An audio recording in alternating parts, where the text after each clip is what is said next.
belajar programming tuh susah. Kalau saya lihat orang lain programming kok kayaknya lancar begitu ya.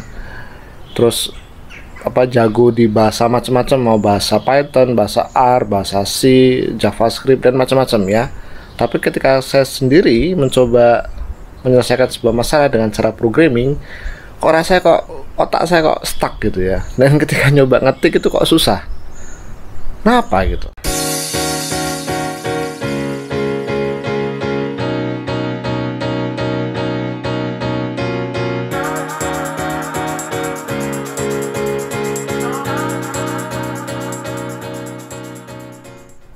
Assalamualaikum warahmatullahi wabarakatuh.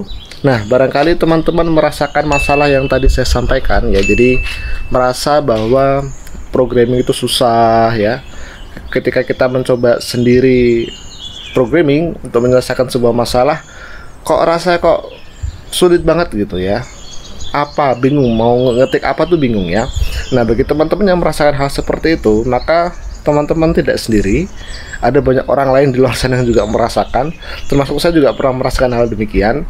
Dan itu memang adalah sebuah proses, sebuah tahapan yang mau tidak mau harus kita alami.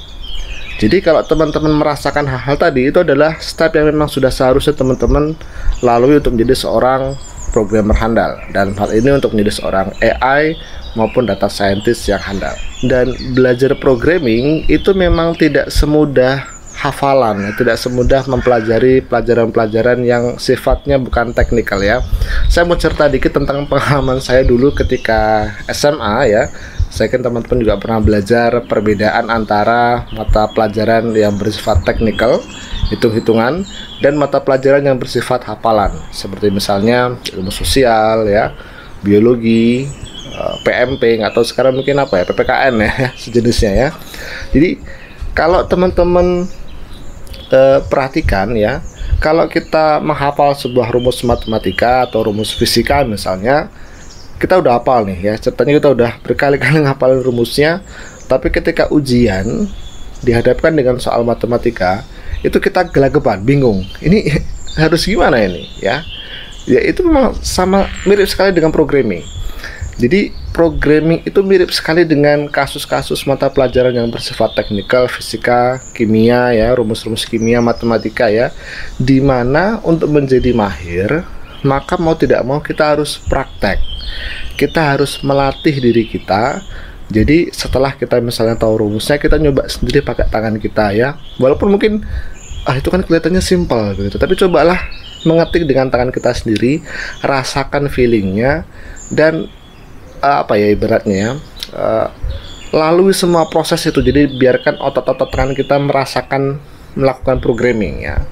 Berbeda dengan ilmu-ilmu sosial ya, bukan berarti ilmu sosial lebih buruk atau lebih bagaimana ya. Ini saya hanya membandingkan saja. Kalau ilmu sosial, teman-teman ujian misalnya hafalan mata pelajaran biologi misalnya, jenis-jenis enzim, zaman dulu SMA saya masih ingat ya jenis-jenis enzim, maka teman-teman cukup menghafalnya saja. Dan ketika ujian dihadapkan dengan soal-soal itu, maka kalau sudah hafal, biasanya dengan cukup mudah kita juga bisa menuliskan jawabannya, karena memang pada dasarnya basicnya adalah hafalan dan bukan teknikal.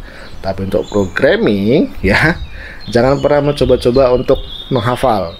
Boleh menghafal, tapi lebih penting lagi untuk langsung praktek. Dalam kasus programming ya, kalau teman-teman ingin belajar entah dari manapun, termasuk dari channel saya, jadi apapun yang dituliskan oleh instruktur, mau itu dia coba hanya untuk sekedar menunjukkan algoritmanya, menunjukkan bagaimana penulisan codingnya ya, maka teman-teman ikuti saja dan usahakan jangan di-download videonya. Jadi biasanya banyak orang, ini videonya panjang, terus di-download untuk nanti di rumah istilahnya dipraktekkan di rumah ya. Nah biasanya kalau orang sudah mendownload itu di rumah, akhirnya nggak pernah dibuka filenya ya. Termasuk saya juga pernah mendownload file gitu ya, berharap nanti akan saya buka nanti, dan akhirnya kita sudah disibukkan dengan keperluan lain, video-video sudah kita download tadi akhirnya tidak pernah dibuka. Jadi saran saya ketika belajar, baik melalui video misalnya atau online, daring dan lain sebagainya, maka ketika kita mendapatkan pelajaran, langsung praktek pada saat itu juga. Jadi kalau misalnya teman-teman belajar R atau Python di channel saya, maka ketika saya bahas apa langsung buka programnya, langsung praktek sendiri. Kalau ada soal atau tantangan langsung kerjakan ya. Dan dengan cara itulah teman-teman bisa melatih istilahnya muscle-nya ya. Jadi otot-otot kecil di tangan itu dilatih. Itu sama seperti kita belajar naik sepeda. Jadi kalau teman-teman naik sepeda, memang awal-awal itu susah. Kita awal-awal mungkin naik sepeda jatuh ya, kita masih gelagapan, kita masih 1 kayuhan, 2 kayuhan jatuh, bangun lagi, 3 kayuhan bisa, lama-lama kita bisa 5 kayuhan, 10 kayuhan dan seterusnya. Dan akhirnya dari mulai coba lagi gagal, coba lagi gagal, coba lagi gagal, otot kaki kita, otot tangan kita sudah secara otomatis tahu bagaimana cara mengendarai sepeda. Sama halnya dengan programming. Bahkan ketika teman-teman berlatih hal yang sama terus-menerus ya, terlihat sepele, terlihat sederhana, tapi terus lakukan itu, maka nanti ketika ada kesulitan, secara otomatis teman-teman akan bisa tahu, oh ternyata caranya gini. Dan anehnya ya, kadang-kadang tangan kita yang menuntun kita. Jadi otak kita mungkin stuck, tapi tangan kita kayak gerak sendiri, kira-kira nyoba perintah ini dan seterusnya. Jadi programming itu adalah kebiasaan. Programming itu adalah praktek. Programming bukan hafalan, tapi programming harus memahami konteks, memahami permasalahan, dan dari latihanlah itu akan muncul solusi dengan sendirinya. Dan seringnya, yang sering saya lakukan ya, dan banyak orang lain di luar sana yang juga lakukan adalah solusi itu akan muncul dari trial by trial. Jadi dengan coba-coba, kok lama-lama bisa mengarah ke sana gitu. Jadi awal-awal emang blank, kita hanya memiliki resources seadanya, kita hanya memiliki pemahaman yang saat ini ya, apa istilahnya ya, cara-caranya kayaknya tuh mentok, tapi coba dulu dengan cara itu, lakukan dulu, nanti lama-lama bisa mengarah sendiri ke sana.